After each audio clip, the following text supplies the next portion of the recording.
चलो भाई, let start with today's topic. तो आज का हमारा टॉपिक है कोड प्रोसीजर्स सम्मन्स।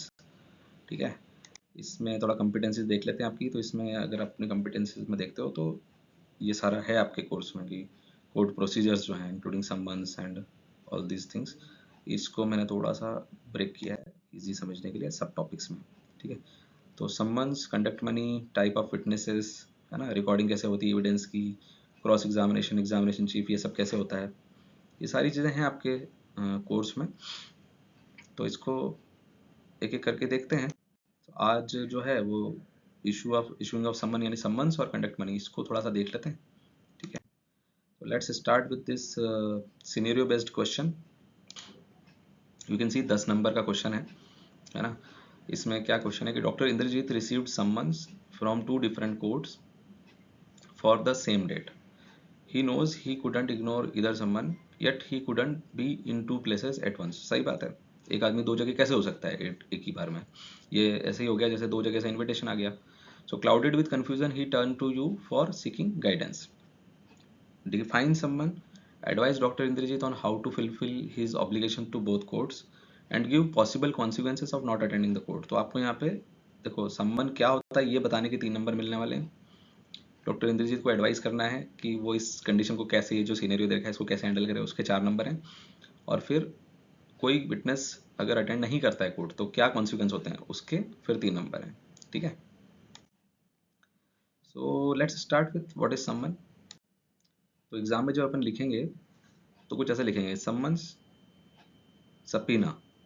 ठीक है, लैटिन वर्ड है सपीना, सपीना पढ़ते हैं इसको, है ना। ये मत लिखना एग्जाम में। ठीक है, ये सिर्फ इतना, ये जो है ना, अब इसको वैसे पढ़ते हो तो सब पोइना टाइप लगता है कुछ पढ़ने में, पर एक्चुअली उसको सपीना पढ़ते हैं। ठीक है, ठीक है। तो इसका मीनिंग क्या होता है? इसका मीनिंग होता है अंडर पेनल्टी। तो एग्जाम में आपको ये लिखना है सम्मन, सम्मन का मीनिंग अंडर पेनल्टी। ये सपीना लिखो तो ठीक है, नहीं तो कोई फर्क नहीं पड़ता। ठीक है, ये एक्चुअली क्या है ना, बहुत सारी चीज़ें कन्वेंशन से चली आ रही हैं। तो एक टाइम था जब लैटिन का बहुत इफेक्ट था लिटरेचर के ऊपर, मेडिकल लिटरेचर के ऊपर। तो उस टाइम पे ये चीज़ें चलती थी, और अभी भी हमारा जो कोर्ट का जो लिटरेचर उस पर बहुत इफेक्ट है लैटिन का।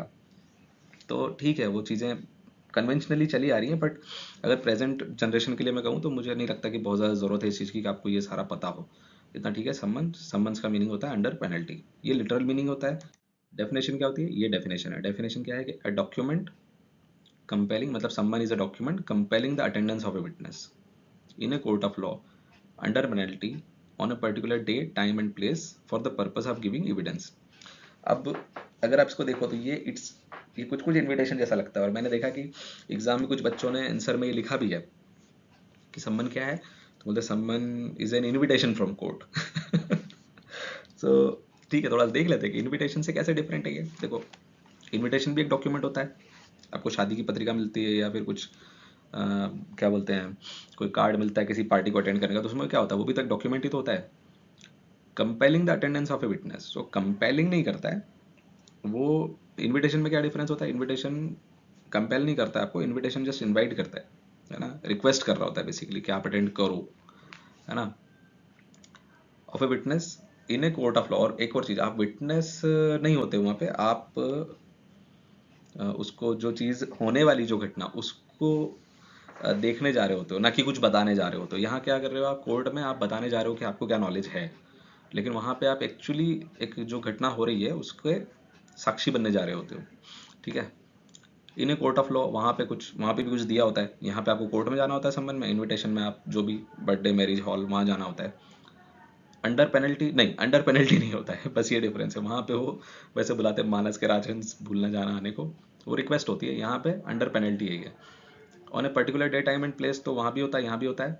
For the purpose of giving evidence, जैसे मैंने कहा कि अब वहाँ पे आप विटनेस बनने जाते हो इनविटेशन में, लेकिन यहाँ पे आप एविडेंस देने के लिए जा रहे हो।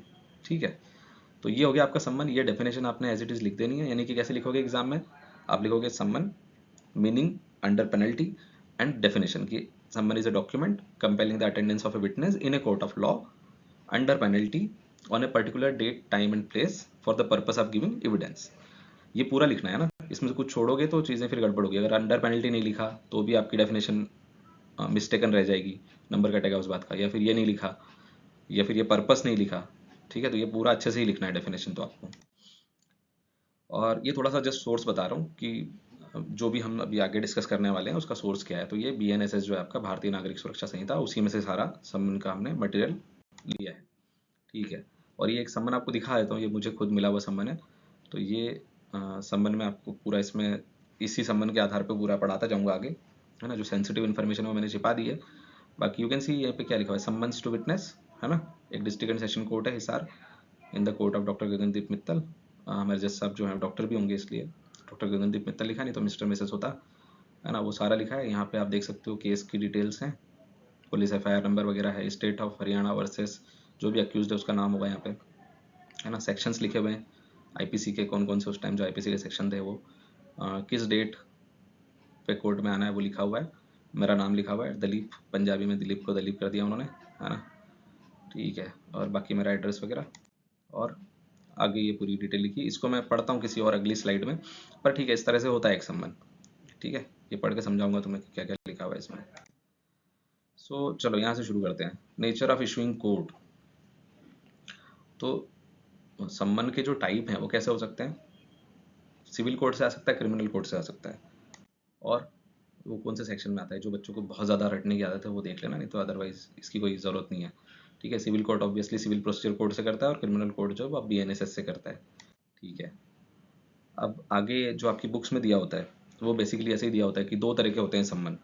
कैसे होते हैं बोले, सम्मन कंपेल करता है विटनेस को to attend and give witness, and दूसरा होता है जो to give evidence and also bring with him some relevant documents, जो भी बुक वगैरह है ये सब। और इसके टाइप भी दे रखे हैं ऐसे करके, और ये आप लोग एग्जाम में लिखते भी हो कहीं सारे बड़े अच्छे से, कि सपीना एट टेस्टिफिकेंडम एंड सपीना ड्यूसेस टेकम ठीक है। तो बोले ये टाइप्स हैं करके।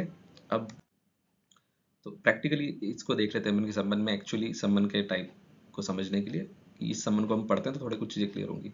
तो क्या लिखा है इसमें, where as complaint has been made before me that, ये जो भी अक्यूज्ड है resident of this place Hisar has और इन is suspected to have committed the offence punishable under this section of IPC Arms Act, and it appears to me that you are likely to give material evidence or to produce any document or other things for the prosecution. You are hereby summoned to appear before the court on 21st March 2024 at 10 o'clock in the forenoon to produce such document or things, or to testify what you know concerning the matter of the said complaint, and not to depart thence without leave of the court, and you are hereby warned that if you shall without just excuse neglect or refuse to appear on the said date, a warrant will be issued to compel your attendance, ठीक है। और date है issue की, फिर जज साहब के sign है, सील है उनकी, और नाम लिखा हुआ है, ठीक है।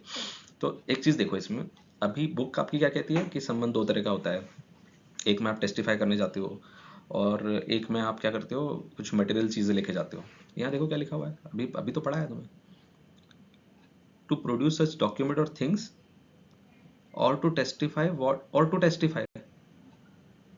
तो एक ही संबंध में दोनों बातें लिख दी ना, संबंध के टाइप कहाँ हुए, फिर दो अलग अलग कहाँ हुए ये, ठीक है। तो जो आपकी बुक्स में दे रखा है वो पूरी तरह से ठीक नहीं, ठीक है। तो ये आपकी बुक्स में जो दिया हुआ है उसको अगर मैं करेक्ट करूँ तो वो कुछ ऐसा हो जाएगा, है ना। आप सिंपली एग्जाम में ऐसे लिखो कि संबंध जो है कंपेल करता है विटनेस को to give, to attend and give evidence, और to give evidence and also bring with him some relevant book document postmortem MLC report.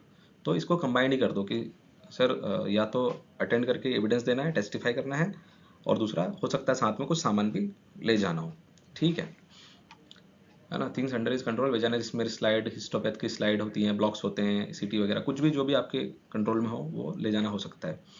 वैसे यूजुअली इस टाइप की चीज़ें ना, ये वाला सम्मान डॉक्टर्स को काम आता है, जो हमारा क्लरिकल स्टाफ होता है कई बार उसको भी सम्मान आते हैं इस तरह के, कुछ गवर्नमेंट सर्वेंट तो वो भी है ना, उनको कि ये चीज़ आपने लेके आनी है फॉर द अदर पर्पस, तो वो लोग भी कई बार डॉक्यूमेंट्स मेडिकल रिकॉर्ड्स वगैरह लेके जाते हैं कोर्ट में, ठीक है, मतलब हॉस्पिटल की तरफ से, ठीक है। और जैसा अभी इसमें अभी सम्मान में लिखा हुआ था, है ना, बहुत क्लियरली लिखा हुआ था सम्मान में कि अगर आप अटेंड नहीं करते हो सम्मान तो क्या होगा, एक वारंट इशू होगा आपको। तो जो हमारा क्वेश्चन था कि what are the consequence of not attending a summons, वो उसका आंसर इसमें ऑलरेडी लिखा हुआ है कि नहीं अटेंड किया तो वारंट इशू होगा आपको, ठीक है।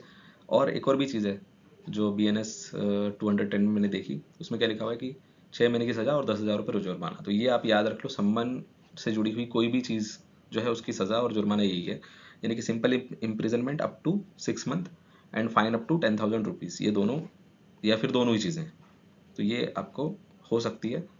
उसको और थोड़ा सा डिटेल में देखते जाएंगे आगे। चलो अब प्रोसीजर देखते हैं कि प्रोसीजर जब मतलब कोर्ट से जब सम्मन निकलता है तो कैसे करता है। तो सम्मन्स क्या होते हैं, प्रोसीजर क्या है कि इशूड बाय कोर्ट होते हैं, ठीक है, अच्छी बात है। राइटिंग में होते हैं, ऑब्वियसली राइटिंग में होते हैं। डुप्लीकेट में होते हैं, यस डुप्लीकेट में होते हैं। मतलब कैसे होता है, 2 कॉपीज आएंगी, एक कॉपी आप रिसीव करोगे और दूसरी पे साइन करके रिटर्न करोगे ना, तो इसलिए डुप्लीकेट में होते हैं। और इसीलिए यहाँ पे सम्मन्स है। कई लोगों को लग रहा है कि सर गलती बोले जा रहे हैं, सम्मन्स पता नहीं क्या, सम्मन को सम्मन्स किए जा रहे हैं, है ना। Signed by the presiding officer of the court and bear the seal of court, तो वो भी यहाँ पे है, देख सकते हो आप, ठीक है। फिर इसके अलावा जो अभी BNSS इसमें जो चेंज हुए हैं कुछ, तो उसमें ये नई चीज़ें ऐड हुई हैं कि ये लिख दिया है उन्होंने उसमें कि इनक्रिप्टेड फॉर्म में हो सकता है, any other form of electronic communication हो सकता है ना। उसमें क्या होना चाहिए, इमेज होना चाहिए, सील जो है कोर्ट की उसकी, या फिर डिजिटली साइन होना चाहिए। हालांकि इसके पहले का भी मेरा प्रैक्टिकल एक्सपीरियंस है कि जो सम्मन है वो इलेक्ट्रॉनिक कम्युनिकेशन से आते रहते हैं, मेल के थ्रू आए हैं सम्मन मुझे, मैंने रिसीव किए हैं, और व्हाट्सएप पे भी सम्मन रिसीव किए हैं। तो ठीक है, इस फॉर्म में भी आ ही सकते हैं, इलेक्ट्रॉनिक फॉर्म में। और क्या होता है, थिंग्स क्या क्या मेंशन होता है वो देखो हम पढ़ के देख चुके हैं इस पे। यू कैन सी ये सारा जो है आप एग्जाम में लिख सकते हो आराम से कि सम्मन में क्या क्या होता है सर। तो बोले केस नंबर होता है, केस का डिटेल होता है, पुलिस थाने का नाम होता है, FIR नंबर होता है, जो जो सेक्शन लगे हैं उनकी डिटेल्स होती हैं, अक्यूज्ड की डिटेल होती है, उसका नाम वगैरह लिखा हुआ है, एड्रेस लिखा हुआ है अक्यूज्ड का, है ना, और मुझे किस दिन कोर्ट में आना है वो लिखा होता है, ये डेट और टाइम, ठीक है। सो प्रोसीजर क्या है, डिलीवरी का क्या प्रोसीजर है। डिलीवरी प्रोसीजर ऐसा होता है कि कोई भी कोर्ट ऑफिशियल, पुलिस ऑफिसर या फिर कोई भी पब्लिक सर्वेंट को जो है कोर्ट भेज सकती है इस काम के लिए, ठीक है। अब प्रैक्टिकली मैंने 99% ये देखा है कि कांस्टेबल, हेड कांस्टेबल वो लोग लेके आते हैं सम्मन, है ना। और वही जैसे मैंने बताया डुप्लीकेट में होता है, तो एक कॉपी वो आपको दे देते हैं और एक कॉपी के बैक पे साइन करके कि रिसीव हो गया ये करके ले जाते हैं, तो पर्सनली डिलीवर किए जाते हैं सम्मन, ठीक है। लेकिन कुछ ये तो हुई एक मतलब कॉमन कॉमन बात कि हर विटनेस के लिए कॉमन बात है, लेकिन कुछ स्पेशल सर्कमस्टेंस भी होते हैं, जैसे ये गवर्नमेंट सर्वेंट, तो जैसे हम लोग गवर्नमेंट डॉक्टर हैं, तो गवर्नमेंट डॉक्टर को सम्मन कैसे रिसीव होता है। तो क्या प्रैक्टिकल जो तरीका है वो ऐसा होता है कि सम्मन जो भी ऑफिशियल है वो लेके आएगा, वो हमारे हेड ऑफ द डिपार्टमेंट के पास जाएगा। मतलब जो भी गवर्नमेंट ऑफिस है उसमें अगर कोई गवर्नमेंट सर्वेंट काम कर रहा है, तो गवर्नमेंट ऑफिस के जो भी हेड हैं उनके पास जाएगा सम्मन। तो हमारे केस में किसके पास जाता है, अपन मेडिकल कॉलेज में तो अपने पास HOD के पास जाता है। तो HOD सर सम्मन को रिसीव करते हैं और वो सम्मन के बैक पे साइन करके ऑफिशियल को रिटर्न कर देते हैं, और फिर वो जो सम्मन है वो हमें मार्क कर देते हैं, जो भी गवर्नमेंट सर्वेंट है उसको। तो ये प्रोसीजर कुछ इस तरह का हो जाता है। अब इससे क्या फ़ायदा होता है, भाई डायरेक्ट मेरे पास आता है ना, मैं अपने ऑफिस में बैठा था, जहाँ पे भी नौकरी कर रहा था, गवर्नमेंट सर्वेंट के पास डायरेक्ट भी तो आ सकते हैं वो। पर ऐसा करने से एक फ़ायदा ये होता है कि जो भी हेड है उन्हें जब सम्मन रिसीव होते हैं, तो उन्हें जो भी उनके अंडर में जितने भी लोग काम कर रहे हैं सबके सम्मन उनके पास आएंगे। तो उन्हें ये क्लैरिटी रहती है कि कौन सा मेरा कर्मचारी जो है, या मेरा जो भी मेरा जूनियर है, वो कब उसे किस कोर्ट में जाना है। तो उस हिसाब से वर्क डिस्ट्रीब्यूशन बड़ा में उन्हें ईजी रहता है, ये तो इससे हेल्प मिलती है। और जिसे जिस दिन जाना है तो उसे उस दिन छुट्टी देनी है फिर ऑफिस, क्योंकि जब मार्क कर रहे हैं तो उसी टाइम उसको छुट्टी भी तो देनी है, उसके लिए ट्रांसपोर्ट भी अरेंज होगा, है ना। तो वो HOD के नोटिस में आया था उसी टाइम पे, HOD सर ने साइन किया, आपको मार्क कर दिया, अब आपके पास वो है, वो उसकी कॉपी आप ट्रांसपोर्ट डिपार्टमेंट को भेज दो, तो आपको वहाँ से व्हीकल अरेंज हो जाएगा। और अगर यही सम्मन VC से अरेंज होना है तो उसी चीज़ को VC को भेज दो वीडियो कॉन्फ्रेंसिंग के लिए, उसको बताऊंगा कभी अलग से वो कैसे प्रोसीजर होता है, बट वीडियो कॉन्फ्रेंसिंग के लिए भेज दो। तो इस तरह से वो सारे लोग ग्रुप में आए थे, तो इसलिए अच्छा प्रोसीजर है कि गवर्नमेंट सर्वेंट को थ्रू हेड ही सम्मन भेजे जाते हैं, ठीक है। मतलब ऐसा कि अगर आप कल को कहीं गवर्नमेंट सर्वेंट हो और आपके पास डायरेक्ट आ जाए कोई व्यक्ति सम्मन देने के लिए, तो आप देखो कि ये सम्मन है, तो उसको वापस बोल दो कि आप हमारे हेड के ऑफिस में चले जाइए, तो ऑफिस में जो भी उनका PA है वो कोऑर्डिनेट कर लेंगे वहाँ से, ठीक है। अच्छा कुछ और भी चीज़ें हैं, जैसे कि एक ये तरीका भी होता है कि सम्मन जो है वो डिफरेंट सिटी में जो भी मजिस्ट्रेट है उसे, ये तो होता ही है, कई बार ऐसा होता है कि, और स्पेशली हमारे साथ तो होता ही है डॉक्टर्स के साथ में, कि हमारा फिर बाद में तो सिटी चेंज हो जाती है, हमने पढ़ाई कहीं और से कर रहे होते हैं, फिर हम नौकरी कहीं और कर रहे होते हैं, फिर यहाँ से नौकरी छोड़ के कहीं और चले जाते हैं। तो ऐसे केस में क्या होगा, जो कोर्ट है वो एरिया मजिस्ट्रेट को भेज देते हैं, मतलब ये मजिस्ट्रेट दूसरे मजिस्ट्रेट को भेज देते हैं, और फिर वो मजिस्ट्रेट जो है उनके ऑफिशियल को वहाँ पे डिप्यूट करते हैं सम्मन भेजने के लिए। बट उससे इस पर कोई फ़र्क नहीं पड़ता। हमारे मतलब वो जो व्यक्ति है उसे ट्रैवल करके जाने की ज़रूरत नहीं है। सपोज अब हिसार कोर्ट से आ रहा है सम्मन, तो वो चंडीगढ़ में आएगा व्यक्ति सब सम्मन लेके इतनी दूर, उसके बजाय हिसार कोर्ट से सारे जितने भी सम्मन है वो सब एक बार में जो जो डिफरेंट डिफरेंट सिटीज़ में उन्हें भेजने उन्हें भेज दिए, और फिर वहाँ से वो रिस्पेक्टिव मजिस्ट्रेट जो है वो डिस्ट्रीब्यूट कर देंगे। तो एक तरह से हेल्पिंग है एक दूसरे की, उनके सम्मन हम डिलीवर करवा देंगे, हमारे सम्मन वो डिलीवर करवा देंगे। तो ठीक है, ये प्रैक्टिकल बात है बस। और क्या होता है, और एक चीज़ होती है, जैसे ये कुछ स्पेशल सिचुएशन है, जैसे पर्सन रिफ्यूज टू टेक सम्मन, है ना। तो जो भी डिलीवरिंग ऑफिशियल था वो लेके गया, लेकिन पर्सन ने रिफ्यूज़ कर दिया। तो रिफ्यूज़ कर दिया तो वो ऑफिशियल क्या करेगा, जाके वो बता देगा कि सर उसने तो सम्मन लिया नहीं, मिला था मेरे को पर सम्मन लिया नहीं उसने। तो कोर्ट मान लेती है कि सम्मन डिलीवर हो गया। ठीक है। फिर और क्या हो सकता है, वो पर्सन मिला ही नहीं, तो जो ये जो जो कोर्ट ऑफिशियल या जो भी पुलिस ऑफिसर है, ये जहाँ पहुंचे जब सम्मन लेके, तो वो व्यक्ति मिला ही नहीं जिसके लिए सम्मन लेके गए थे, तो क्या करें फिर।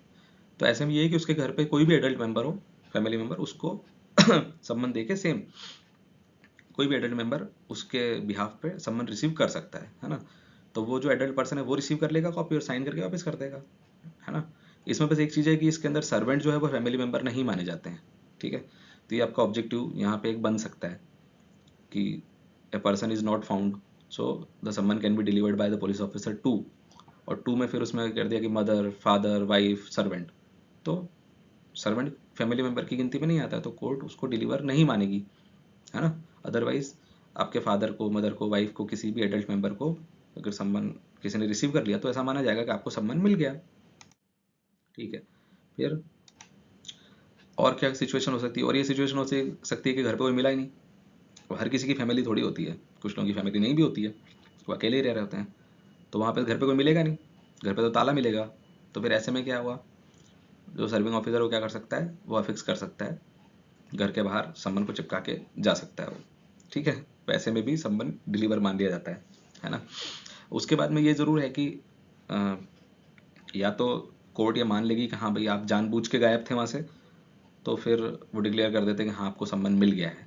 और कई बार ये भी होता है कि कोर्ट उसको वापस एक फ्रेश, कि भाई नहीं डिलीवर हो पाया सम्मन, तो फिर फ्रेश सम्मन फिर से इशू हो जाता है। ठीक है। अगेन यहाँ पे एक चीज़ है, देखो ये जो चीज़ें आ रही हैं कि कोई सर्विंग ऑफिसर चिपका आ रहा है सम्मन, है ना। वो शायद 12th फेल मूवी में है एक सीन, वो कि वो आता है पुलिस वाला सम्मन चिपका, जैसे ही सम्मन चिपकाता है वो फाड़ देते हैं सम्मन को।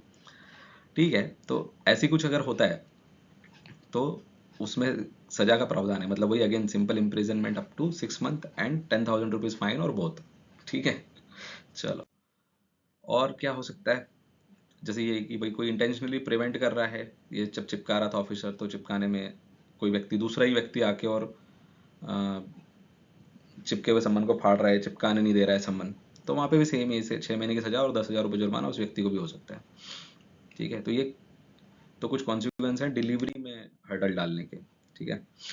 और क्या चीज़ें हैं, और जैसे मैंने कहा कि सम्मन आपको इलेक्ट्रॉनिक कम्युनिकेशन से मिल सकते हैं। ठीक है। तो ठीक है, इसमें कुछ नहीं है, ये इट्स जस्ट लाइक कि जैसे हमें मेल पे मिलता है, जब भी कोई कोई मेल आता है, कोई ऑफिशियल मेल आता है, तो हम यूजुअली एक्नॉलेज करते हैं उसको कि रिसीव्ड, और रिसीव्ड विद थैंक्स, इस टाइप से कुछ। तो वो आपको भी जब भी इस तरह से सम्मन मिलता है तो मेल पे वापस रिप्लाई करना होता है, उस मेल में ही लिखा होता है कि आप रिप्लाई करें इस पे।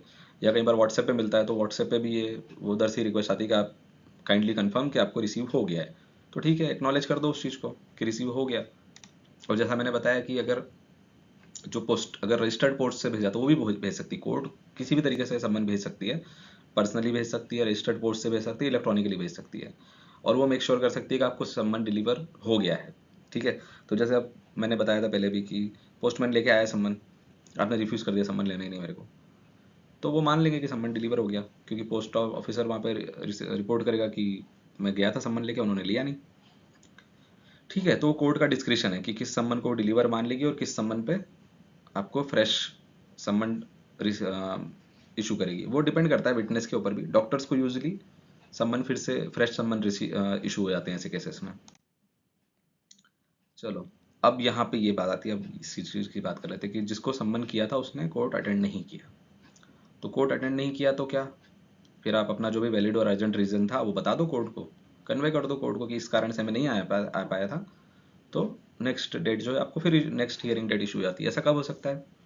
देखो अपन, क्योंकि मैं यहाँ पे जो भी बात कर रहा हूँ वो अपन BNSS नहीं पढ़ रहे हैं, अपन BNSS डॉक्टर्स के लिए कैसा है वैसा पढ़ रहे हैं, ठीक है। तो डॉक्टर्स के केस में कैसा होता है, तो एक डॉक्टर को mostly as a expert witness जाना होता है, उसी की बात कर रहे हैं हम, आपके पर्सनल केसेस की बात नहीं कर रहे हैं। तो उस केस में क्या हो सकता है कि भाई मुझे एक केस अटेंड करने जाना है, तो किसी व्यक्ति को हेड इंजरी हुई थी, उसका केस मैंने हैंडल किया था और वो अब कोर्ट में चल रहा है सिविल या क्रिमिनल जिस भी पर्पज से। सिविल पर्पज कैसा हो सकता है कि इंश्योरेंस के लिए चल रहा है वो, कि एक्सीडेंट केस था। क्रिमिनल कैसा हो सकता है कि किसी ने लाठी मारी थी तो उसके उस इंजुरीज के रिस्पेक्ट में चल रहा है केस, ठीक है। तो जो भी चल रहा हो, तो वो केस चल रहा है, उसका मुझे सम्मन आया हुआ है। और आज जब मैं जिस दिन मुझे सम्मन आया है उसी टाइम मेरे पास एक दूसरा पेशेंट आया था इमरजेंसी में, जिसको कि एक हेल्प की ज़रूरत है, मेडिकल हेल्प की, और मैं वहाँ पे हूँ जिसे वो हेल्प प्रोवाइड करनी है। तो rather than attending the court I can attend this patient, ठीक है। और ऐसे रीज़न को वैलिड माना जाता है, एक चीज़ ये। दूसरा ऐसा भी तो हो सकता है मुझे ही कुछ मेडिकल इमरजेंसी आ जाए, जिस दिन सम्मन था आई वॉज रेडी कि ठीक है कल अटेंड करेंगे सम्मन सुबह 10 बजे जाके, और कल सुबह 9 बजे मुझे डायरिया स्टार्ट हो गया। ऐसा कभी कभी हो ही सकता है। या मैं बीमार पड़ गया उसी रात को, मुझे ही हार्ट अटैक आ गया, है मेरा ही BP बढ़ गया या फिर ऐसा हो सकता है किसी फैमिली मेम्बर को दिक्कत हो जाए, है ना, ऐसा होता ही है। तो ऐसा हो तो कोर्ट को वो रीज़न आप बता दो और कोर्ट सेटिस्फाई होगी तो आपको नेक्स्ट डेट इशू कर देगी, उसमें कुछ ज़्यादा दिक्कत नहीं होती है। आपके पास वैलिड रीज़न नहीं है तो क्या हो सकता है ना। तो उसमें डिफरेंट डिफरेंट कॉन्सिक्वेंसेस हैं। जैसे सिविल कोर्ट जो है वो अरेस्ट वारंट इशू करेगा, आपकी प्रॉपर्टी जो है आपको सिक्योरिटी फर्निश करने के लिए बोलेगा, फाइन लगा सकता है, आपकी प्रॉपर्टी अटैच करके सेल कर सकता है। जो क्रिमिनल कोर्ट है उसमें कैसा दिया हुआ है, उसमें ये है कि भाई बेलेबल वारंट इशू होगा, वो सेम है arrest warrant, bailable warrant, non bailable warrant, वो नोटिस इशू कर सकते हैं आपको, और अगेन 6 महीने की सज़ा और 10,000 रुपीज़ फाइन। अब इसमें ना ये सिविल कोर्ट का तो छोड़ दो, इसका तो याद रखने की जरूरत नहीं ज़्यादा, ये वाला जो पार्ट है ना, ये वाला आपके लिए ज़्यादा इंपॉर्टेंट है। तो आप जब एग्जाम में बनाओगे तो सिंपली ऐसे ही कर सकते हो कि person someone doesn't attend the court, valid reason, without valid reason. Valid reason क्या है, medical emergency, self, family, patient, है ना, convert to the court, next date of hearing will be issued. Without valid reason तो क्या होगा, बोले bailable warrant issue होगा, वो भी अटेंड नहीं किया तो नॉन बेलेबल वारंट इशू होगा, वो भी अटेंड नहीं किया तो ये अलग से एक नोटिस जारी हो सकता है, कर सकती है कोर्ट, या फिर 6 महीने की सजा और 10,000 रुपीज़ फाइन, ये कोर्ट कर सकती है उस चीज़ के लिए। अब प्रैक्टिकली अगर बताऊं तो मोस्टली ये होता है कि सम्मन आपको इशू होता है, आप अगर अटेंड नहीं कर पाए और इवन आपके पास कोई वैलिड रीजन भी आप प्रूव नहीं कर पाए तो भी ये होता है कि बेलेबल वारंट इशू होता है। जब बेलेबल वारंट इशू हो गया तब अटेंड कर लो उसको प्रायोरिटी बना के, तब भी इशू नहीं कर पाए तो फिर नॉन बेलेबल वारंट इशू हो जाएगा, तब तो अटेंड कर ही लोगे, है ना।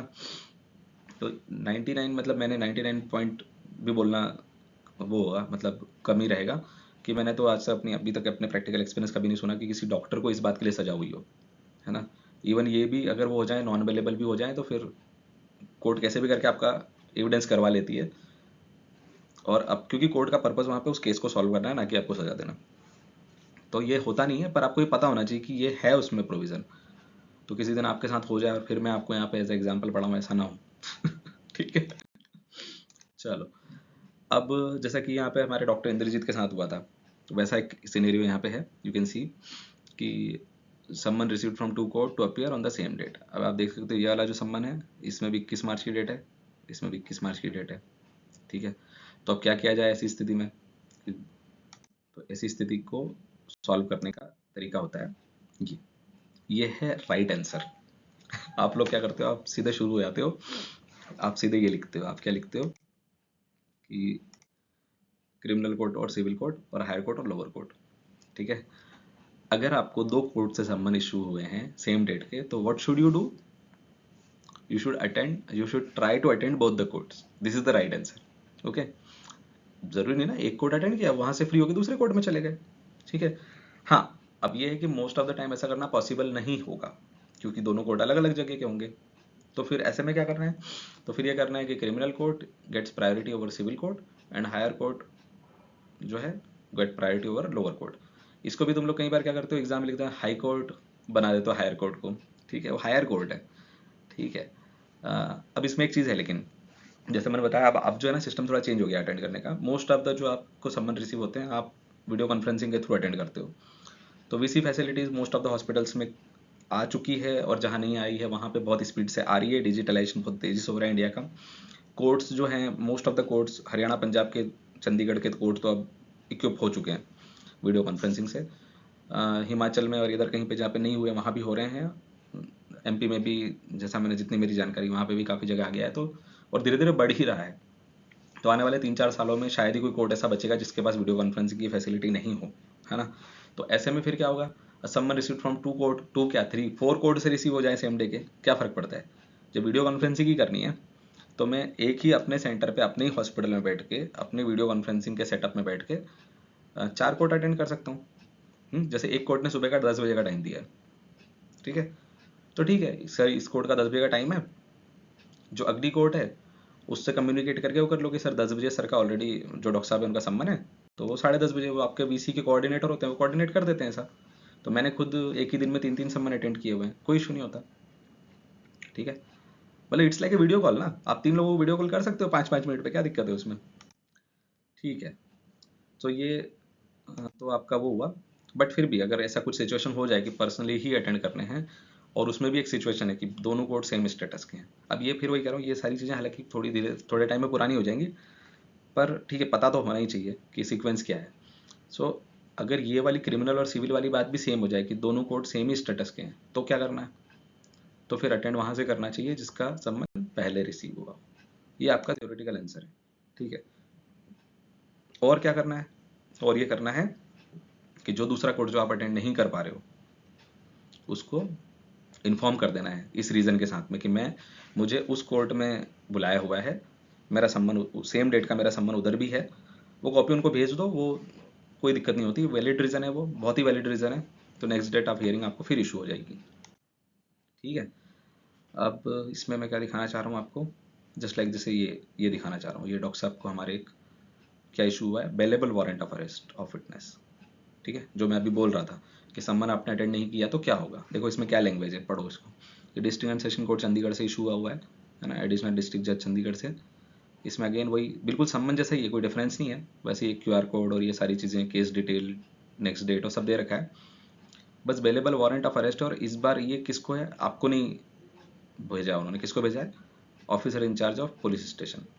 और उनको क्या बोला है कि where is doctor XYZ, resident of XYZ, है ना, postmortem hanging opinion, PMR number, ये has been duly served with a summons, but doctor XYZ has failed to attend, abscond and keep out of way for the purpose of avoiding the service of summon.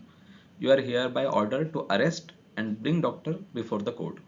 तो ये doctor XYZ जो भी हैं हमारे, इन्हें क्या issue हुआ है, एक bailable warrant of arrest issue हुआ है क्योंकि इन्होंने सम्मन अटेंड नहीं किया, ठीक है। आगे और क्या लिखते हैं इसमें, if the doctor XYZ shall give bail himself in the sum of 10,000 rupees with 1 or 2 surety each in sum of rupees to attend before me on the day and continue so to attend until otherwise directed by me, so doctor XYZ may be released। तो मतलब इस case में होगा क्या, police ये आपके पास लेके आएगी, जिस थाना अध्यक्ष को ये मिला है वो आपके पास आएंगे, आपको दिखाएंगे कि सर आपका वारंट है, ठीक है। अब वारंट है तो आप क्या करो, आप अपनी बेल ले लो 10,000 रुपीज़ की। तो उसमें यूजुअली होता है कि आपके साथ जो वर्क कर रहे होते हैं डॉक्टर्स, वो आपके सम्मन पे, बैक पे उनको, मतलब सम्मन नहीं है अब तो अवेलेबल वारंट है, तो अवेलेबल वारंट को पुलिस को बेल दे देंगे आपकी। And that's a very easy procedure, police करवा लेती है आपसे बेल उसकी, उसमें आपके पास साइन ही होते हैं, बाकी सब उनके पास पहले से होता है, आपके साइन करवा लेंगे और आपको ये हो जाएगा कि हाँ अब ये अवेलेबल वारंट है, प्लीज़ अटेंड दिस। नहीं करोगे तो फिर नेक्स्ट टाइम अरेस्ट करके ले जाएंगे, ठीक है। तो ये तो हो गई सम्मन की बात। अब बात करते हैं कंडक्ट मनी की। कंडक्ट मनी क्या होती है, कंडक्ट मनी वो मनी है जो पेड होती है विटनेस को, क्योंकि आप, सीधी सी बात है, आप कोर्ट जा रहे हो, कोर्ट अटेंड कर रहे हो, तो आपके कुछ खर्चे भी तो होंगे। पहले तो कोर्ट जाने आने का ही खर्चा है, फिर आप कोर्ट जा रहे हो, जैसे अगर कोर्ट तक जाना पड़ा तो अब सुबह 10 बजे बुला लिया कोर्ट ने और 2 बजे तक आप वहाँ बैठे हुए हो, तो खाने का भी खर्चा होगा, है ना। कई बार ऐसा होता है कि कोर्ट दूसरी सिटी में होता है, तब तो रहने का भी खर्चा हो जाता है।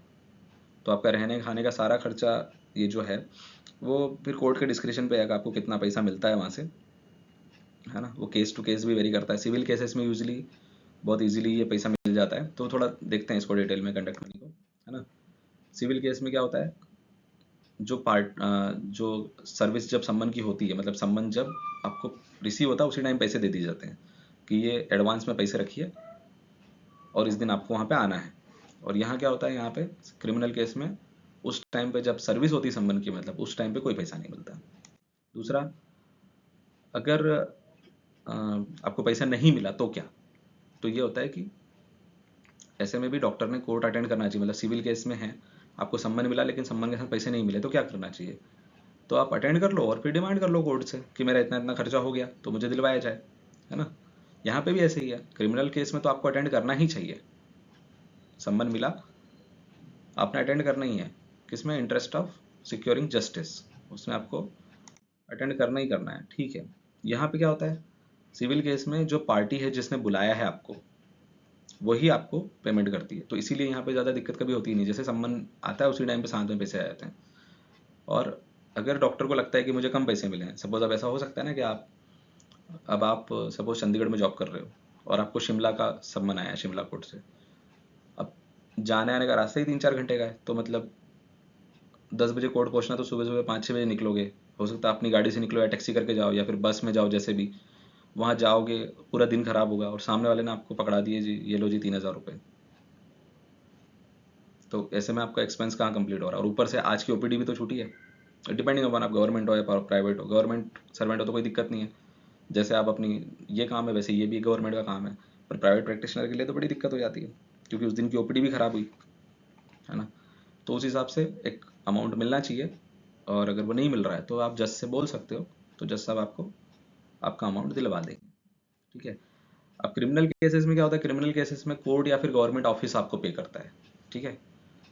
अगर आपने अटेंड किया, मतलब एक क्रिमिनल केस है उसका सम्मन आया, आप गए, आपने अटेंड भी कर लिया, विटनेस एविडेंस हो गई आपकी, और उसके बाद भी आपको पैसे नहीं मिले, तो क्या करना है ऐसे में, कुछ नहीं करना है। अगर आप गवर्नमेंट डॉक्टर हो तो अटेंडेंस सर्टिफिकेट अगर आपको मिल रहा है कोर्ट से, वो पैसे नहीं भी दे रहे हैं तो लो और आ जाओ, और गवर्नमेंट ऑफिस में बता दो कि मैं सम्मन पे गया था, मुझे कोई पैसे नहीं मिले, कोई टीएडीए नहीं मिला है वहाँ से, है ना, और ये आपका जो ऑफिस है वो आपको पे कर देगा। दूसरा तरीका ये है कि जज साहब को बता दो कि सर कोई कंटेक्ट मनी नहीं मिली है, अगर वो देना चाहेंगे तो दे देंगे, नहीं देते हैं तो अटेंडेंस सर्टिफिकेट लेके वापस आ जाओ, कोई दिक्कत नहीं। अटेंडेंस सर्टिफिकेट के बेसिस पे आप यहाँ क्लेम कर सकते हो वापस अपने ऑफिस में। जो वो प्रिस्क्राइब्ड रेट होते हैं पहले से, उस हिसाब से पेमेंट हो जाता है आपको कि कितनी दूर का कोर्ट था, है ना। जैसे आप वो, जैसे मैं वही कहा कि आप चंडीगढ़ से वो शिमला जा रहे हो तो किलोमीटर्स काउंट होंगे, कितने किलोमीटर गए थे उसका, उस हिसाब से कि 8 रुपये 10 रुपये पर किलोमीटर के हिसाब से वो रहता है, वैसे आपको पैसे मिल जाते हैं उसके, अगर आप प्राइवेट प्रैक्टिस में हो। और मोस्टली तो वैसे ही होता है कि अगर आप एक गवर्नमेंट डॉक्टर हो और क्रिमिनल केस पे जा रहे हो तो आपको व्हीकल हॉस्पिटल की तरफ से ही मिल जाता है, तो फिर प्रॉब्लम सॉल्व हो गई, फिर तो कोई दिक्कत ही नहीं है। व्हीकल उन्होंने दे दिया, ड्राइवर उन्होंने दे दिया, आपको लेके जा रहे हैं, आपको सम्मन अटेंड करना और वापस आना है, क्या दिक्कत है उसमें। जैसे अपनी दूसरी ड्यूटी करते हो वैसे ये भी करो। अगर प्राइवेट प्रैक्टिस में हो तो फिर आप कंडक्ट मनी के लिए रिक्वेस्ट कर सकते हो at the end of evidence, और उस टाइम पे यूजुअली कोर्ट दे देती है पैसे, ठीक है। तो ये हो गया हमारा सम्मन्स और कंडक्ट मनी, ये दो टॉपिक कवर हो गए इसके अंदर, ठीक है। Thank you. अब आगे के टॉपिक देखेंगे फिर।